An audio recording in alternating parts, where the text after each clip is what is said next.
All right, guys, thanks so much for listening to the CX Chronicles Podcast. Super excited for today's show. Jim Coleman from xFusion. Welcome to the show, my friend. Hey, thanks, Adrian. Grateful to be here. Absolutely. So, guys, Jim is going to have an awesome story for us today. He's building a super cool business in a space that's obviously very near and dear to my heart and to many of the CXers out there that listen to the show each week. Jim, why don't you start off the episode by giving the CX Nation the high-level overview of how you got into this customer-focused space, how you got to the point of where you were building a business like xFusion, and what drew you to this whole area. Yeah, I've always been even borderline obsessed with customer experience. Back from my early days working at restaurants when I was 16, I always noted the difference between experiences that I would have that were positive and experiences that weren't, and then the like second order consequences of those experiences. So I got into the business world back in, probably 2014, started with local service companies that have since been acquired. Then I got into subscription box space and then into SaaS. I got into SaaS late 2016 and then ended up working for a portfolio company called LTV SaaS Growth Fund, where I managed different SaaS assets. We'd go A to Z. We would acquire multiple SaaS assets and then run those. And part of that was implementing a support team. And we worked with, who is a current competitor to xFusion, and their model was a per response based agent or agents. And basically we would have to police them constantly to have them give our inbox a little bit of attention. And it just didn't deliver a positive customer experience at all. So my co-founder, who's a former senior Uber developer, we started xFusion. We started by building out our own teams. Like we both own SaaS businesses as well. So we thought, let's just build a team internally and see how that goes. Let's perfect the system and then let's launch it externally. So that's what we did. So our model is very much dedicated customer support. So we provide one or multiple team members dedicated on an account. We provide margin, so we always have a backup agent that's fully trained and ready to go. We have team leadership that's assigned and make sure that KPIs are being met. But our focus really is delivering a positive customer experience. So we provide customer support and customer success, and oversee both those. We also do like back office sort of tasks as well. But the idea is that we don't want to compete with other outsourced companies. We really want to compete with the idea of a founder hiring a team internally versus using a team like ours. So in other words, but the point is we want to deliver a level of service that matches or exceeds what they could achieve in building an internal team. It's just kind of changing the paradigm around customer experience working with an outsourced team. Love it. That's super helpful, Jim. Jim, one of the first thoughts that comes to mind: who's the prime ICP, or who's the prime ideal customer profile that you and the xFusion team serves today? Yeah, we really enjoy serving a wide range of clients. When we first started out, and we've been around officially since I guess it was late spring 2019. Okay. We have around 10 clients now. And we started out serving smaller companies, founders that were even solopreneurs, and now we're at the point where we're serving teams that are as large as 30. So we started by serving founders that were just kind of doing everything. A lot of these are solo technical founders. They're operating the code base. They're trying to build new features to their product, and they're also handling support, and they're just completely overwhelmed. And the idea is we give them back their time. So the goal is we allow them to operate in the highest and best use of their time. We've been kind of swimming upstream a bit and working with larger organizations, and that's been really great. It's been very interesting too to kind of evolve to that, because instead of just going in and sort of taking leadership over the inbox, we work with existing teams to help them scale. So we fully integrate into their culture, their team, and that allows them to add to their customer support team so they can scale up. So whether it's weekend service, evenings, or just they need additional resources, we can provide that for them. That's awesome. I mean, Jim, you and I were talking about this the other day. It's when you are building or leading or scaling one of these businesses up, it can be hard to predict some of the ebbs and the flows of just the way the business volume happens, right? Some months you get absolutely slammed and you get wave after wave of inbound customer sales or customer communications or customer issues or whatever it looks like. Then you have other months where things calm down. And I think one of the things that you and I were laughing about is, for some of these founders or some of these business executives who understand how to use an outsourced partner in a way where they can leverage or they can almost sustain some of those ebbs and flows in a more manageable way, those are oftentimes the guys and gals that win the game, or they Yep. get to the next level, or they raise that next fund, or they're able to push their business up and into the next level. So I think that's awesome. Jim, I'd love for you to take a couple minutes to give us a sense for what's the team look like at xFusion today. You've given us a sense for what you guys do and what type of ICPs you serve. Give us a sense for sort of how you've put your players on the pitch over at xFusion. Yeah. Gosh, this has been so much fun. Dave and I are just enjoying growing this business so much. And one of the things that I've learned in my experience and learned from others as well is that, there's no right and wrong. There's no precise recipe. Someone that would give us the recipe on how to grow a successful agency, what worked for them then won't necessarily work for us. So we're just open to experimentation. We're open to failing and being humble in our experiments and just saying like, let's see what works here. And one of the things we're experimenting with is like, I'm answering the question, can we deliver a super high level customer experience and also be lean at the same time? Yep. So we've actually experimented with this. When we first kicked off, we had a customer success position on our own team, and that was working out fine. And then that person left to go to another organization. And we thought, gosh, I wonder if we can do this in a way that's a little bit different by sort of having sales come this way a little bit and having team leadership come this way a little bit, sort of bridging that gap. Yep. And also improving the relationship that our clients have with sales, which is currently David and I. And then with our leadership team, we have 3 team leaders right now that do a great job. So like that's actually four now.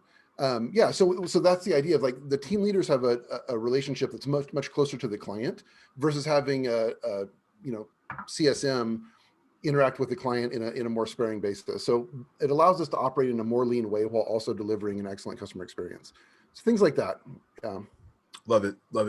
And Jim, I think one of the things I wanted to ask you, coming from a background where you've been involved in other SaaS-based businesses, you had been a part of building other businesses that were doing really, really incredible things. Was there one or two things when you started to put together the xFusion team that were sort of like kind of like your North Star points around the like big things that you knew when you started building the team you wanted to remain focused on as the business grew and as the team continued to grow in size and in shape? Yeah. I think from the beginning, we've been really focused, even obsessed with growing leaders. Because I mean, this is a very people-centric business. Some of our top competitors have 500 to 1,000 or more employees. Yep. And for us to be able to operate at that level of scale, we have to have excellent autonomous employees and autonomous leaders. So one of the things we do differently is we don't use any sort of screen recording software. We don't monitor what our team does. We measure them based on output. We hire people and we expect them to lead themselves and to be very autonomous in their work. And that's been really impactful. And actually, I just made a note. I had a 10-hour drive to Denver a few days ago, and I was listening to this amazing podcast. Yeah, I love it, dude.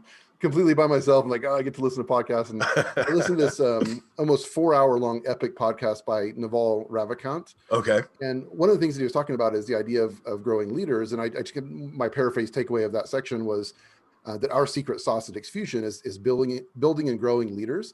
Yep. This is the key to our scale, and that building leaders that think like founders and that care like founders and that treat their work and their people like founders, and leaders that cultivate and grow other leaders. So that's been like a foundational element from the beginning. Every single person we hire, we want to make sure that they're self-directed, self-led, autonomous, and have the potential for leadership. And we have a system of cultivation where we're bringing leaders up, but we're wanting them to treat their reports in the same way. So that's the idea, right? And if we can do that along the way, then I really think we can operate in a lean way, not have the need necessarily for CSMs, and also just have a lower stress, better quality of life for David and I. It's like we were both out over the holidays for a period of time, and our leadership team just did an amazing job. Like they handled it, and we've given them a lot of authority to make decisions. They make hiring decisions, they make firing decisions, remedial action decisions. Like they really do have a lot of autonomy, and we trust them. And I think they feel the weight of responsibility of that trust. And the point is that they're able to act autonomously as owners. They schedule their own time off, for example. They coordinate with each other and take care of that. So that's where we're going, and that's what we're shooting for. I love that, Jim. I think there's a few there's a few thoughts that I just think are huge for any business, any team, any department, any seniority level. And the first is which, cultures that are all about fanning the flames of creating tomorrow's leaders and all about supporting what it takes for somebody, any individual in any tranche of business to get better at his or her trade. Mm-hmm. That's going to be a huge part of what separates, I think, some of the highest performing companies moving forward in the future, especially post COVID. And now that we're moving forward into this whole new world and this whole new market in 2021 that has seen a really, really interesting time pass over the last year, that's going to be huge. The other piece that I wanted to just hit on is so imperative, again, for any business leader, any customer focused business leader out there.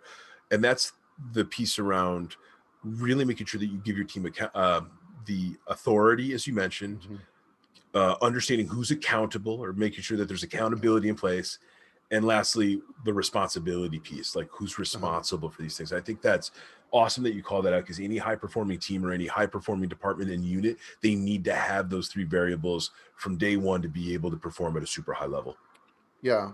Adrian, I'd like to turn the tables for just a quick second, if you don't mind. Please do, man. Absolutely. You and I were talking off camera a few weeks ago, and we were talking about the customer experience from the perspective of customer experience in hiring from the very beginning. And that was paradigm shifting to me. And I, maybe you can paraphrase that, but I hadn't considered the importance of the experience of our team from the very beginning, whether we hire them or not, from the very beginning, all the way to the end of their career, right? Like that entire journey, and how equally important that is, and kind of like the other side of the coin to customer experience, and how deeply that impacts. Like obviously, like everybody knows that if your team is happy, they're going to serve the customers better. Like I get that, but I would love for you to riff a little bit on that idea, because it was so impactful when you shared that with me. No, 100%. I'm glad you glad you called that out. I think what the biggest thing that we were talking about is some of the companies that are going to literally just steamroll ahead into the future, they're going to understand the value of the employee experience side of running a business and building a business and scaling a team and scaling any type of department. And Jim, it's exactly what you said, man. If the minute that you think of each touch point that employee or that individual who's going to potentially come and be a tomorrow leader at your business, and all of us can think about some of the best hiring experiences we've ever gone through, where everything went perfect. The emails were there. People were calling you ahead of time. You were getting thank you notes before you could even follow up with your thank you note. People were connecting with you on LinkedIn. Everything felt good. It felt organized, felt structured. Versus the experiences where you knew before you even got to a final interview that you will not be working at that business. And it was probably because all of those touch points were undervalued, ignored, probably undelivered on, and you sort of already got a taste of what things might look like before you even got to that level. So I think that's something that, moving forward, especially in a brand new year like this, anybody listening to the show, anybody that's hiring to their team, anyone that's building to their business, that's an easy place to start. Just thinking about that employee experience and thinking about the same way you create a customer journey map, take the time to create an employee journey map, understand all those touch points and all those checkpoints and all those major phases. Yeah, that's great. I mean, even as we talk about it now, it strikes me that I really don't feel like we're doing a good job in the very early stages in terms of excellent communication with our applicants, because we get a tremendous amount. We hire around 0.5% of the total number of applicants. But the point is, like, I still want to treat them very, very well. And I think it's important to build the brand reputation on both sides, not just with prospective and current clients, but also prospective in current staff. And I feel like we're doing a good job with our current staff, but it's just like, there's definitely room for improvement. And I don't think it's a good excuse that we just have an overwhelming number of applicants. I think there's always room for the human aspect and excellent communication and all of those things. Absolutely. And as any business or as any team evolves and matures and as it gets bigger and as there's additional hands to be able to, because a lot of the stuff's work, Jim, that's the other big part of it too, is like a big part of doing this exceptionally well is, frankly, it's having a team, it's having resources, it's having people that can focus on just that one aspect of a business. And as you and I know, as business owners, it's hard. Every different hour of the day, you put a different cap on, depending on what meeting you're going into or what type of call it is in front of you, or what type of business activity you have to run through that day. But this is definitely going to be a big part of 2021. It's definitely going to be a big part of the new year. Jim, I'd love to jump into the second CX pillar, tools. You get to work with all of these different customers and all these different types of business types. Can you spend a couple minutes talking about how xFusion has gone about building or leveraging some of the tools that it needs to run its day-to-day operations with some of your customers?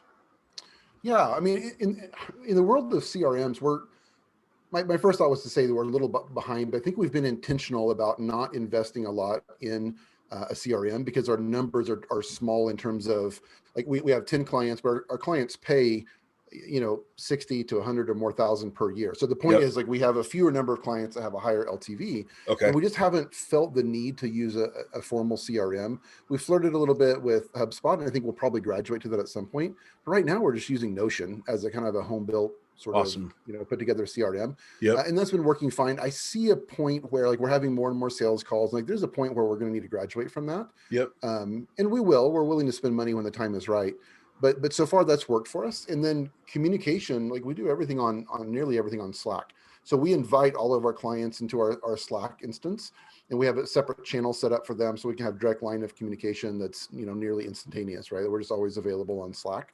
And that's been really rich. And what's interesting is, like, one of our customers, who is a WordPress hosting company, they use Slack for all of their hundreds of customers. Wow. And it's incredible. I mean, everybody knows that WordPress is very communal based, but it provides this amazing experience. And that's really opened my eyes to the possibility of actually using Slack as a tool that might be a replacement for Help Scout or Zendesk or something like that, which we predominantly use. But our clients select the tool that they want to use. We have recommendations, of course, but if they're either A, already using one, or B, they have a preference, and we just follow suit. So we're familiar with, Intercom, Help Scout, Zendesk, all those major platforms.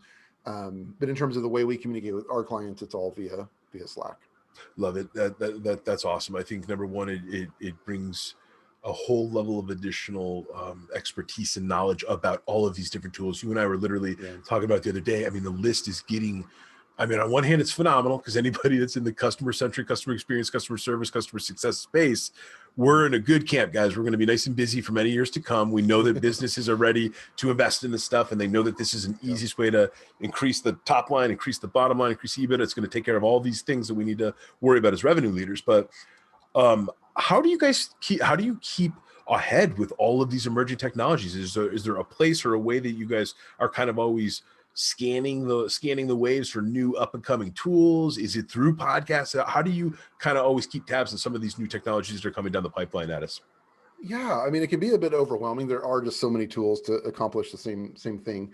And we've experimented with, it's crazy. Like, we use ClickUp now, and we used to use Trello, and it's not, we were fine with Trello, but David, my co-founder, looked into ClickUp and he thought it was just a little bit better for what we're using it for. Okay. But we also have, like, our team will come forward. So, for example, Daniel, our lead team leader, came yesterday into our leadership call and wanted to use Wikimedia, which is, like, I'd heard of it before, but certainly wasn't familiar. And his opinion was it was just a cleaner tool to use than Google Docs. Yep. So we thought, okay, like, well, why do you think that? And he explained it or whatever. So our team is constantly bringing us new tools and ideas, and we're certainly open to adopting those as long as it makes sense, right? Like, we don't want to be bogged down and we want to remain lean, but if it makes sense, we're all about adopting those. And then in terms of, like, we've been introduced to some new tools, most recent one being Slask, which is kind of a chat widget. And that's what the WordPress hosting company uses to sort of push messages into Slack. Okay. And then once that would be like sales prospects or whatever that they have chatting in on their website. And then once they're a client, they have their own dedicated channel. But anyway, the point is, like, each new client that we bring on, we're introduced to different tools. They're a little bit outside of maybe what we've used before, et cetera. So that's a great way to kind of keep our finger on the pulse. Love it. Always picking up these new bits of knowledge and which tools are helping some of these companies get ahead. That's awesome. I'd love to bounce into the third pillar of process. So again, similar to the question around tools, you get to see all these different things happening in different customers' businesses. How do you guys keep track of all the different processes, number one? So if you're going to use xFusion services and they're going to be running helping you run some of your major customer experience and your major customer communications, how do you guys keep track of the process side of it? Is there is there a set of tools, or is there a basic way that you've seen that's worked best in terms of when you're onboarding these clients, sort of how you capture all this intel or all this information? You spent a couple minutes talking about process, Jim, and how you guys have sort of thought about this as you've been building xFusion out. For sure. It reminds me, this is a weird comparison, but it reminds me of back in the day, I was in law enforcement, and in the academy, we had to learn how to drive fast, and we would go up to the driving track, and it was like quite difficult and quite different than anything I had ever done. And they told me smooth is fast and fast is smooth. So it's a weird analogy, but I've taken that with me. And the point is that as we grow, I tell our team, like, look, we want to grow as fast as we can while still being smooth. And what I mean by that is we don't want to skip over these foundational elements. Yep. So every single time we have a new process. So for example, the hiring process, the onboarding process, like instead of just like, this is what we do, like the billing process, you name it, there's a million different processes. I'm a stickler on taking the time to carefully document those steps. Yep. So we can repeat it accurately, and it can be that tool can be used to train somebody else. Yep. Or that process map could be used to train somebody else. So I think that's super, super important. And I look at it like building a strong foundation before you build a skyscraper, right? Like you're not going to build a skyscraper on sand. So I look at it that way. In terms of the actual process, so we help our clients build out internal and external help docs. Internal meaning the docs that would help the team answer sticky questions, difficult questions. And then external is, customer facing documents. So we use whatever tool they're using, whether it be Intercom, Help Scout, et cetera, to help build out those. And then we also have our own internal processes. So we'll use Google Docs or Notion. And now, like I said, we're looking at Wikimedia for the sort of the processes that we use. And that's like training assets, right? So when we create, well, for example, when we onboard a new client, we ask them to provide the initial training to our team because they know their product. Yep. From that point on, we take over the responsibility of training future agents. Yep. So during that process, we're accumulating those training assets, saving videos, documentation, screenshots, et cetera, and compiling that all into our different tools. So then the new agents can quickly come up to speed, and that process is a little bit smoother. I love it. So I got to ask you, what separates like a super smooth, like perfect onboarding versus a shaky one as far as some of that agent training, agent socialization, and agent familiarization? What are like some of the excellent people do versus some of the ones that it makes it a little bit harder to onboard and to engage with? No, we're talking about onboarding clients or onboarding. Meaning, so yeah, agents? you mentioned, sorry. So when you have a new customer and you ask them, you say, hey, customer, we're going to have you do the primary training and socialization to get our team up to speed. Uh-huh. Yep. What are some of the things that sets like the people that do that really, really well, apart from the folks that don't do it so well?